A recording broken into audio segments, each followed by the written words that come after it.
Good day, everyone. Welcome to our special interview inspired by the Queen of Talk, Irene Ravanilla. Today, we will dive deep into the heart of education, curiosity, and discovery. We will explore the world of science through the eyes of someone who teaches it with passion. Ladies and gentlemen, this is the talk.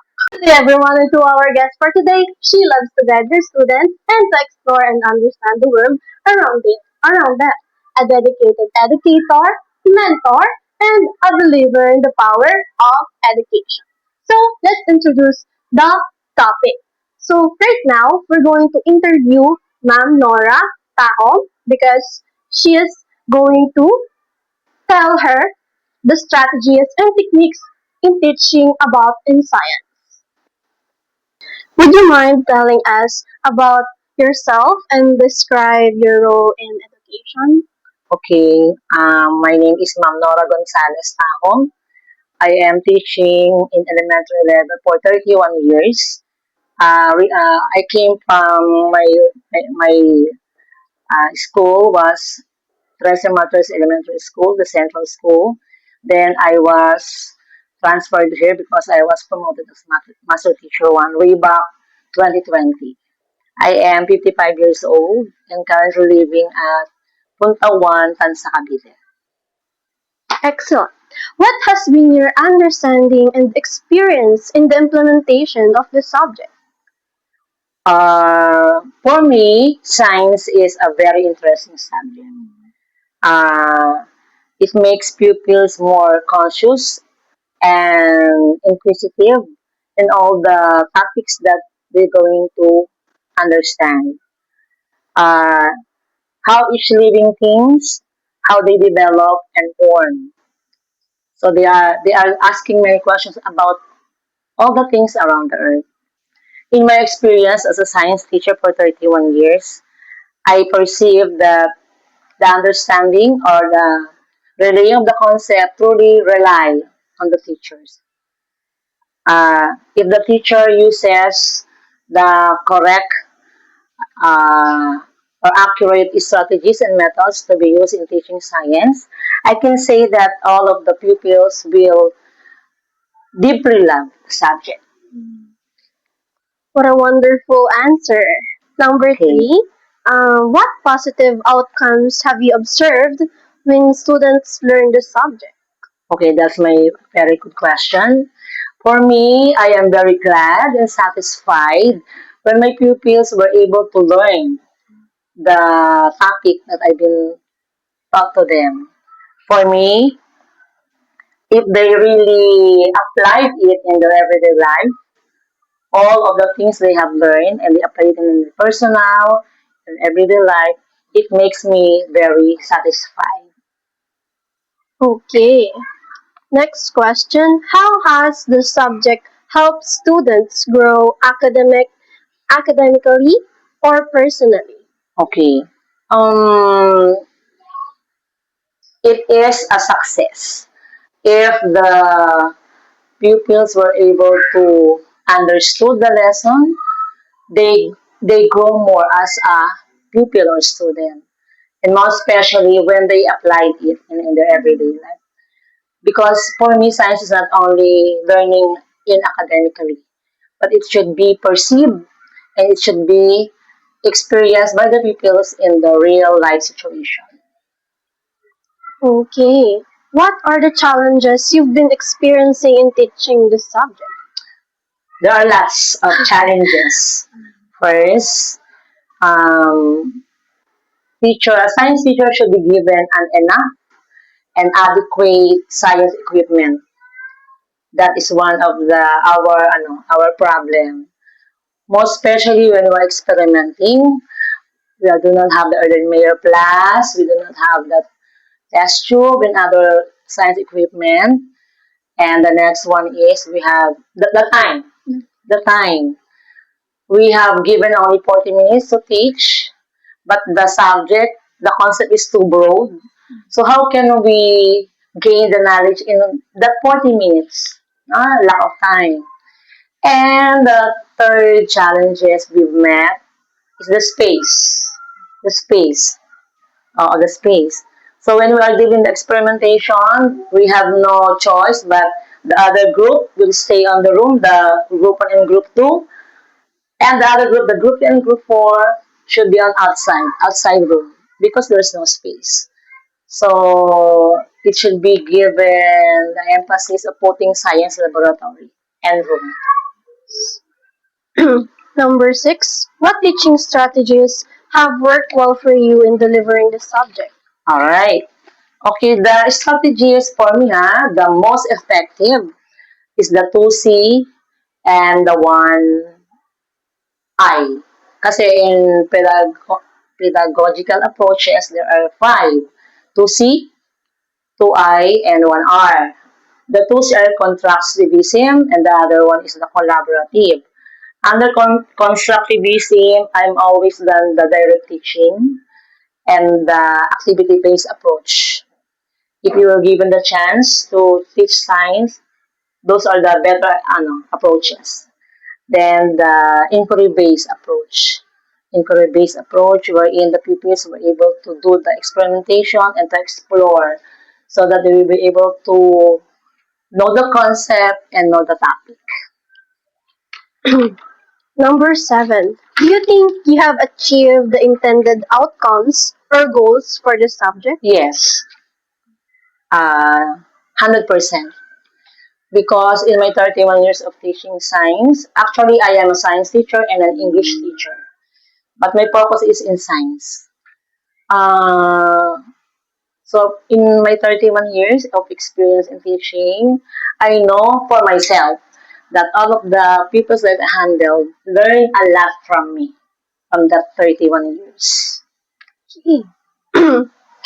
So next, what do you think are the impacts to the students, teachers, and the overall learning process about the changes of this subject this school year? Do you think these changes were necessary? Why or why not? Okay, the recent curriculum now is the Matatag curriculum. Okay, the last from Matatag is the K to 12. And for me, Matatag curriculum is better in the KS1, the primary level, because Secretary Angara finalized that there should be a lesser subjects from KS1. In grade 1, there are 5, no? In K to 12, they were 8. They were 8. So how can a grade 1 teacher taught that 8 subjects? The pupils only beginning to read. So anong tawag doon, how you call that? Ni Secretary Angara, dapat talaga babawasan. Kasi nga, para magkaroon ng mastery in the numeracy and the literacy. And in KS2 naman, the intermediate level, I think the number of minutes were lessened again. Lesson again for 40 minutes. Sabi ko nga kayo sa inyo, how can we impart the knowledge on that very short time? Kaya ang nangyayari, sa totoo lang sa real situation talaga, for you to gain the mastery of the topic, it takes for us 2 days to impart the knowledge. Kasi nga sa limited time. It has a limited time. Yeah. That's the problem. Mm-hmm. So next, how can schools further strengthen or support the teaching process of the subject? As what I have said a while ago, the school should be given science teachers more equipment to be used in the experimentation and exploration of the subject. Second, if there was a budget, availability of the budget, kung meron lang, ay sana mag-put up ng isang science laboratory or science room for us to deliver more effectively the lesson. Kasi nga the space was also the problem. And then for the number 10, what is the advantage or disadvantage of the subject on the learning process of the students? Actually, there were no advantages. I think, as I observed the science teachers last year. They were all very good. They were all very good, Ma'am Janice, Ma'am Mercy, Ma'am Emin, grade 3. Uh, I can tell to you right now that they've done all their best. They were devoted and committed to teach the lesson. That's why South Billions, I can say the South Billions have a mastery on learning the subject. That's good. There's no Yes. disadvantage. Ah, 11. If given a chance, what changes would you suggest for the subject? what changes? Again, can you further? If given a chance, what changes would you suggest for the subject? Yun, kaya nga sabi ko kanina, dapat ay bigyan ng mas maraming oras, space, equipment, and additional learning materials. Oh. And for the number 12, is there anything you like to share that you experienced during the subject? Uh, I want to share, most of you right now, when you become a future teachers, most especially when you handle science, you give yourself. Enjoy the subject kasi science is very interesting subject. Napaka-ano niya. Kasi magsimula sa inyong demotivation ng children. Do you like to learn about this? Diba? From the question, nagsimula ka na mag-earn ng bata eh, no? Kukunin mo talaga yung motivation na they will learn. Will go beyond the outer space. They like that. So, ano tawag doon? Magsipag pa magturo. Devotion to the work. Kasi it is not a profession. It is a devotion. Yes. A wonderful answer. It's a devotion. Yeah. And next, where do you see the future of this subject? I can say that the future of the subject is successful one. Because if the science teachers, sabi ko nga kanina, I observe them, continue to do those tasks, I will assure you that we can create new scientists, new scientists, and yung mga magagaling na mananaliksik in our hands. Yeah.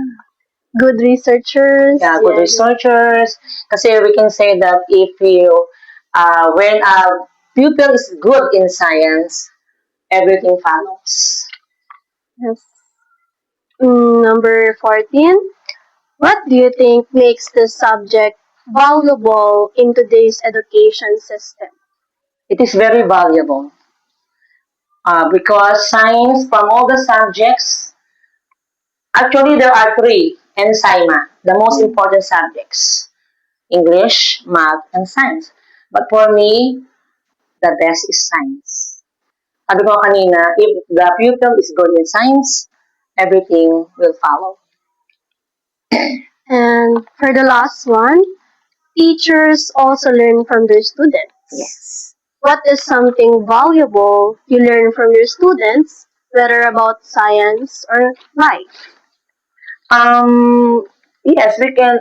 From the teachers also learn from their pupils. No, you'll be able to know what are their weaknesses.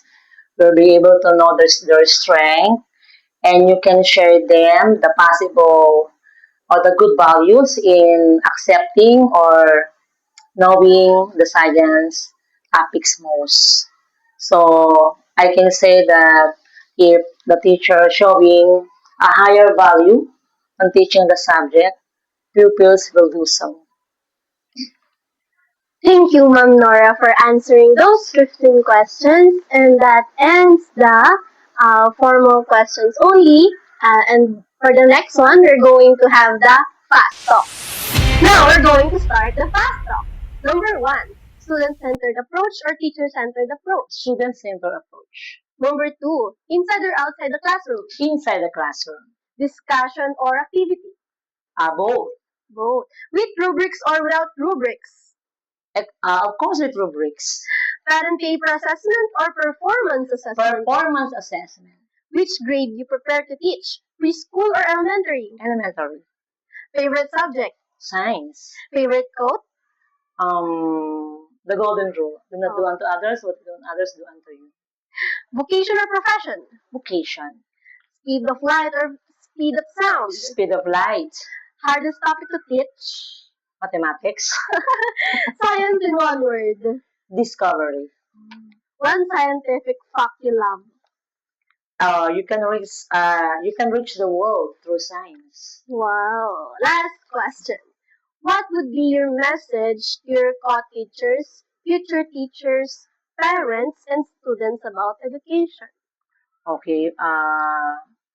My message to the future educators and my co-teachers, we should work hand in hand in order to fulfill the 21st century learners to become a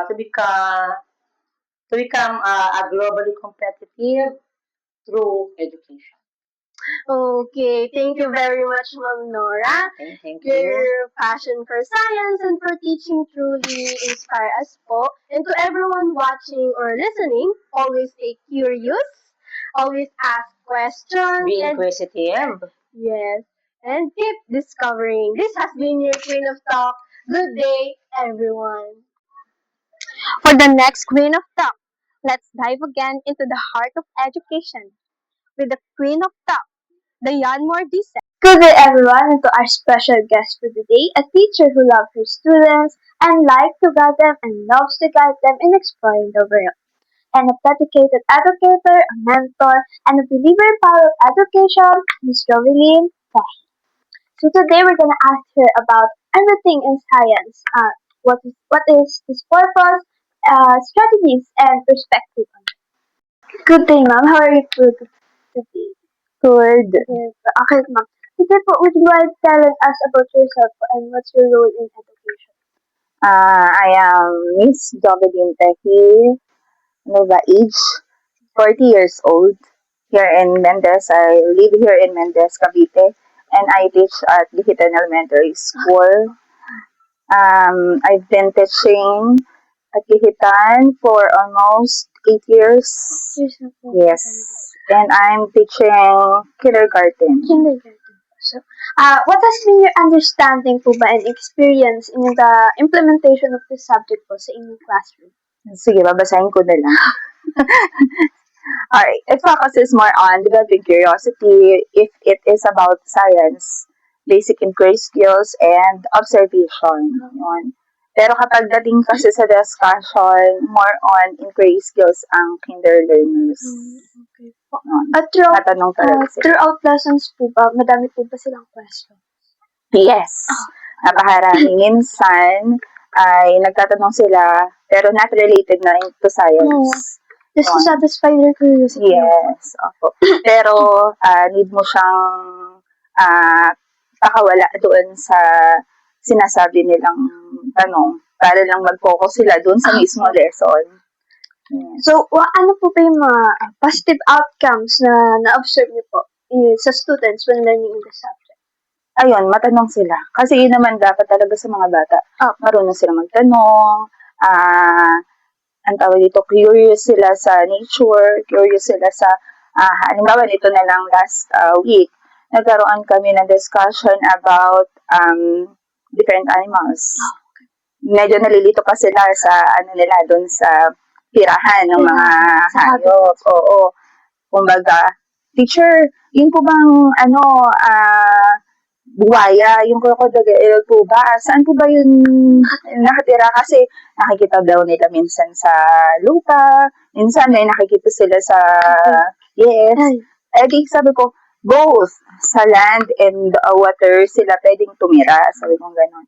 So, basta marami sa nagtanong.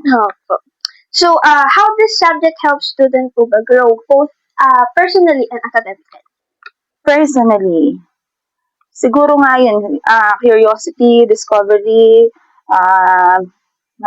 sila matanong, yun. Tapos sa personal, siguro magagamit din nila yung curiosity nila sa tunay na buhay. Yes. Yung application po Yes, ng lesson oo. to be realized. Lalo na kapag halimbawa ay nung last Friday kasi ang lesson namin ay about sa pangangalaga sa mga hayop. Paano ba dapat alagaan ng mga hayop? Kasi kahit na halimbawa tatanungin ko sila, napanood niyo ba itong about dun sa hayop na sinasaktan o sinaktan ng tao, ganyan. Tapos, ayun, sinabi na kinuwento nila kasi nga, di ba, ano naman yun, spread na yun sa internet. Kumbaga, alam nila, nakikita nila, yun. So, alam nila na, ay, dapat po, hindi po sinasaktan yung mga ganun. And pati sa mga bata po. So, ano po ba yung mga challenges na na-experience nyo when it comes to teaching this subject? Sa science, wala naman masyadong challenges kasi sa mga bata, yun lang naman nagiging challenge mo yung kapag nawawala na sila dun sa Sa flow focus. ng lesson po. Oo. Kasi yun lang. Pero wala masyado. Okay. And what strategies naman po ba na nag-work well sa pagtuturo po? Sa strategies. Kasi dito sa kinder, more on discussion, hands-on activities, tapos, yun nga, dahil nga gusto nilang, matanong nga sila, so gusto nilang malaman, teacher, paano po ito? Ano po ito? Bakit po ganyan? Minsan, nagkakwento sila, ay, teacher, may alaga rin po akong ganito. Ganito po yung ginagawa ko, ganon. Nagpa-provide po kayo ng pictures. Hindi lang siya basta dapat pictures. Minsan kasi hindi nila alam yung itsura talaga ng animal. Halimbawa yung peacock. Hindi pa nila nakikita yon. Alam lang nila sa picture. Sabi ko, alam niyo ba na bumubuhay yung feather tail ng peacock na ganito siya kaganda. So, kailangan mo siyang bigyan ng AVR para makita nila, yun lang. Kasi hindi naman kami pwede pumunta ng zoo. Field trips. Oo. Pero mas maganda yon. Sa school niyo po ba, there's also field trips po na nangyayari? Ngayong taon na to wala kasi pinagbawal siya. Okay, so do you think you have achieved the intended outcomes or goals po for this subject? Sa tingin ko naman, na-achieve naman kahit papaano kasi nga, Nasa-satisfy po. oo, basta't ano lang, tama yung tanong mo, tama yung sagot mo, nakakapagbigay ka ng, hindi lang basta pictures, audio-visual talaga, representation, para marinig din nila yung kung paano ba yung tunog ng isang hayop, paano ba sila gumalaw, kasi hindi, minsan nagtataka sila, teacher, yung galaw po ng manok, di ba alam naman nila naglalakad din kasi nakikita naglalakad, pero minsan naisasama sila sa flying. Opo, kasi Ayun. nagugulat minsan yung manok talaga from upper... Kasi lumilipad din naman sila kahit short time lang, di ba? So, what do you think are the impacts to the student and also to you po as a teacher about this overall learning process, about the changes ng subject na po this school year? Impact sa akin, impact sa bata, impact sa mga magulang. Dapat ay yung learning, saka yung growth, even the discovery, tulungan dapat din yung mga magulang. Yung bata kasi nandiyan na yung curiosity nila, gusto nila na maging aware sila sa nature, sa paligid nila. So, dapat tulong din ang magulang, hindi lang guro, lagi ang magbibigay po. Pero sa classroom niyo po ba, yung parents po, active po sila when it comes to that? Hindi naman lahat. Hindi po lahat. Pero meron naman din. Meron naman. Meron namang mga magulang na sa bahay, yung tinuturuan sila. Okay po. So, how can school further strengthen or support the teaching process po for this subject? Siguro more on training. Training, tsaka yung materials. Kailangan namin ng teaching and learning materials. Kasi kulang sa libro, kulang sa, yung, di ba nagkaroon ng matatag curriculum nito lang. Ngayon pa lang nagbibigay sila ng mga books, pero kulang pa rin. Hindi siya 1:1 sa mga bata. Halimbawa ay 5 pa lang minsan, 10 pa lang. Halimbawa sa intermediate na nga lang, gano'n kulang. Sa kinder naman, isa lang naman kasi yung libro nila na ginagamit. Kaya kami gumagawa ng learning activity sheets na teacher-made. Kayo na po provide? Even for the materials? Ganon. more on kapag ka kinder o kaya ay from primary, yung KS1 na tinatawag is stage 1, from grades 1 to 3, yun talagang, Kayo po. mm. Okay. So, what are the advantage or disadvantage of this subject po sa learning process ng mga students? Sa advantage, same lang ng sagot ko kanina na ang mga bata talagang hindi titigil hanggat di nasasagot ang mga tanong nila. Kaya kailangan handa ka rin bilang teacher na sagutin kaya yung mga alam mo lahat. Oo. Hindi naman sa alam mo lahat. Minsan kasi may mga minsan nawawala din sa kaya kailangan ay yung lesson mo bago mo ituro, alam mo dapat para at ihanda mo rin, ano mo na rin yung sarili mo na, ay baka ito maitanong ng bata, ganito, ganyan. I-advance mo na po Oo, kailangan ganun talaga. So, if given a chance po, what are the changes na masasuggest niyo for this subject? Changes. Siguro dahil more on discussion kami nito, mas maganda rin siguro na magkaroon ng time kung bibigyan ng pagkakataon na makalabas yung mga bata. For field study. Oo. Sa pag-science kasi, talibasa kasi di ba maliit yung school namin, so wala masyadong garden, hindi sila, sa likod lang kasi maliit lang siya. Kaya, mas maganda na meron silang mga nakikita ring, nakakalabas, sa zoo, or din sa mga maliliit na para makita nila.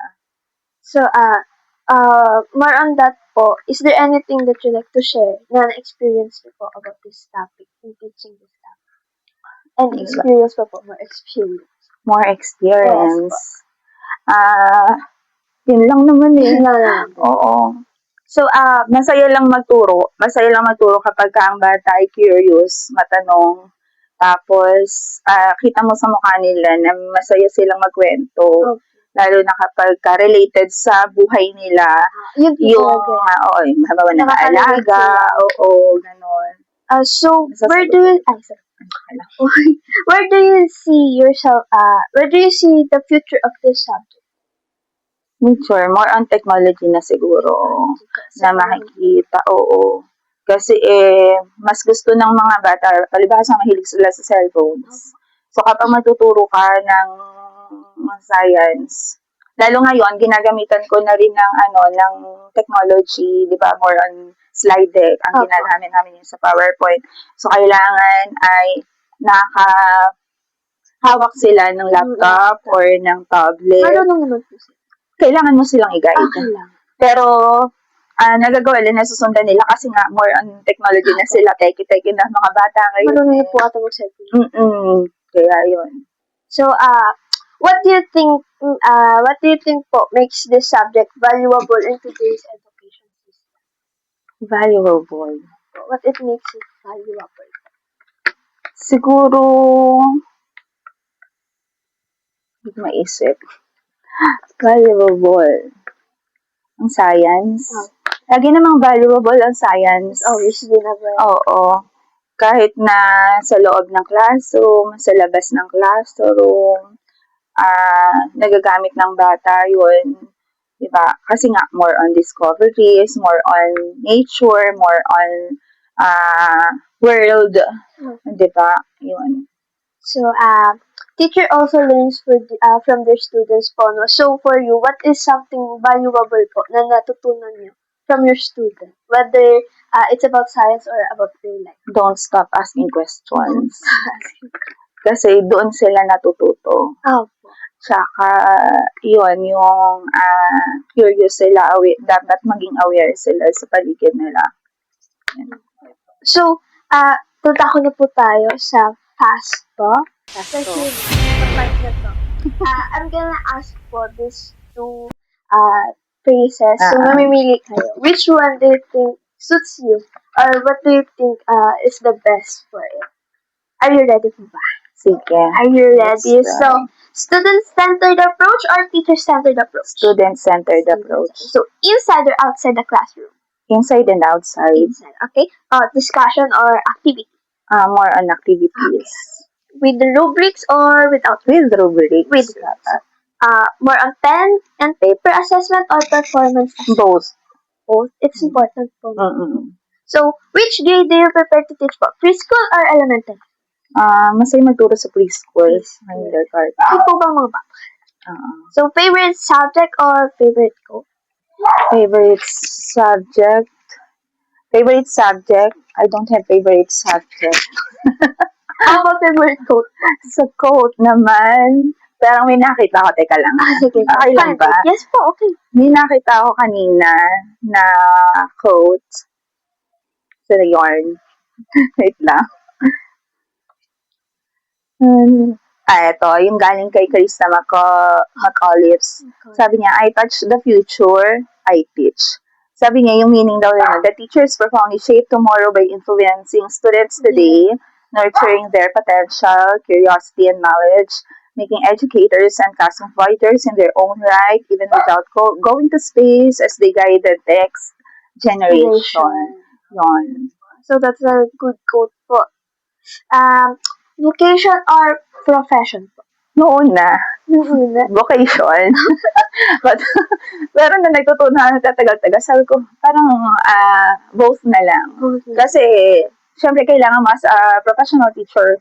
Kaya ka nagtatrabaho, di ba? For, of course, you need money, Yeah, di ba? yeah. Oo, magpakakatotoo na lang ako. Pero, syempre, sa vocation, nung una-una talagang you need to teach from the heart, you need to teach ng parang hindi ka napapagod. Pero eventually pala kapag habang nagtatagal ka, nagkakaroon ka rin ng na-exhaust ka, ayun. Pero kailangan pa rin na dahil nga bata ang tinuturuan mo, kailangan isipin mo pa rin na pumasok ka ng merong ngiti kahit na minsan pagod ka na. Kahit may problema sa house. Oo, ganun. So, speed of light or speed of sound? Speed of light. Hardest topic to teach? Hardest topic to teach ngayon sa mga bata, mathematics. Hirap sila sa math. Science in one word. Describe it. Science in one word. Ano bang meron sa science? More on discovery. Discovery. So, one scientific fact that you really love? Wala akong love na scientific fact. Pero, tininan ko, sabi ko, nag-search ako sa Google. Tapos sabi ko, teka nga, makakatingin nga ng kasi wala talaga. Wala pa talaga. Okay, that's okay naman po. So, what would be po your message to your co-teachers, future teachers, parents, and students about that? Ito yung aking education is a shared journey of growth where teachers inspire curiosity, parents provide unwavering support, dapat lang, and students embrace lifelong learning, transforming challenges into triumphs and building futures through critical thinking, kindness, and collaboration, making every lesson a step towards becoming the best version of themselves, not just today, but in the future. So, thank you very much po, Ms. Jovi, and your passion for science really truly inspire us. And to everyone's watching, listening, just like what Mom said, always stay curious, always ask questions, and keep on discovering. So, this has been your Queen of Thought. Good day, everyone.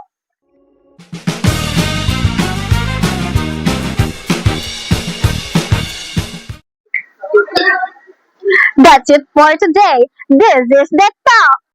Now, I will be sharing the key learnings and insight we gained with the two interviewees. So, these interviews help us understand the realities of teaching science, the challenges teachers face, the importance of using effective strategies that support young learners' development. So, we learned a lot from the interview with Ma'am Nora Tahom.